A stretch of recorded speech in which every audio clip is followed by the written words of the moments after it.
Tudo bem, meus alunos? Bom, dando sequência então à nossa trigonometria, agora falaremos sobre circunferência trigonométrica. Bem, o que é uma circunferência trigonométrica? Para falarmos dela, antes temos que falar sobre o que é uma circunferência orientada. Bom, o que é uma circunferência orientada? Eu estou sem compasso, já que ele ficou lá na escola, então eu estou improvisando aqui uma tampinha para servir como nossa para que eu possa desenhar a nossa circunferência. Tudo bem? Então, se eu tomar isso aqui no ponto central, nós temos o quê? Nós temos o centro da circunferência, que eu vou chamar de ponto O. Esse ponto O, se eu fizer isto aqui, ó, e obter o ponto A sobre a circunferência, nós temos o que aqui? O raio, né? Só que esse raio, eu vou dizer que é uma unidade de comprimento, ou seja, um centímetro, 1 quilômetro, seja lá o que for, é uma unidade de comprimento. Então tem que ter essa característica, por enquanto, a nossa circunferência. Bom, o que nós vamos observar agora? Se eu tenho aqui o ponto A, eu posso caminhar sobre a minha circunferência de dois modos. Um, percorrendo nesse sentido ou no outro sentido. Então vamos lá. Se eu for nesse sentido, eu estaria andando de uma forma que a gente chama de anti-horário, tá? Ou seja, nós estamos andando no sentido oposto aos ponteiros de um relógio analógico, né?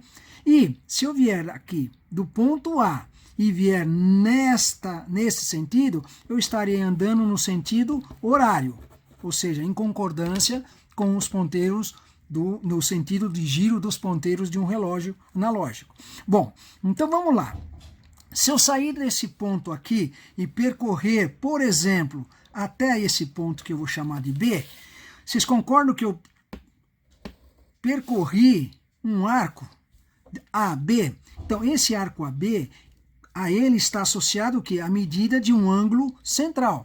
Por exemplo, vou adotar como sendo 90 graus. Então, se aqui é zero, por exemplo, zero, o meu ponto de partida, quando eu chegar aqui, corresponde a quanto? A 90 graus.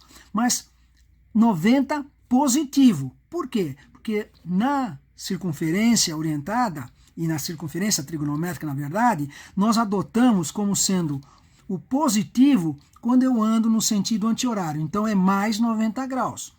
Se eu viesse nesse outro sentido, eu estaria andando no sentido horário da minha circunferência. Vamos supor que eu viesse até um ponto C. Consequentemente, eu teria descrito um arco AC. E a ele, nesse exemplo, eu vou também dizer que é 90 graus. Então, aqui também é 90 graus, concorda?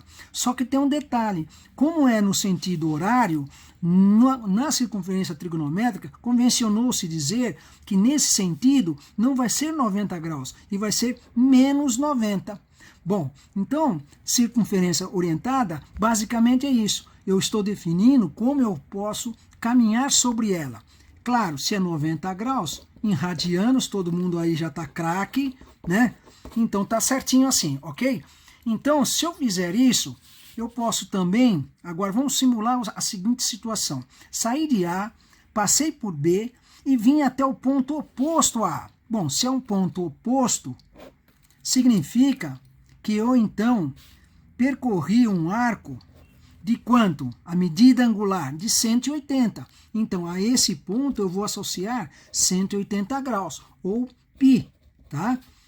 Agora, se eu viesse por esse caminho aqui e chegar em D, eu estaria vindo no horário, no sentido horário, e aí seria quanto? Menos 180 graus ou menos π. Então, saber isso aqui é importante, porque nós vamos conseguir identificar pelo sinal mais ou menos qual o caminho que eu estou percorrendo, ok? Então, circunferência orientada é uma circunferência que tem raio igual a uma unidade e existe dois sentidos para serem percorridos, um anti-horário, o outro horário, e a cada um deles está associado o sinal mais ou menos, ou seja, aqui seria valores positivos e aqui seriam valores negativos, ok? Então, por enquanto, é isso aqui, tá ok?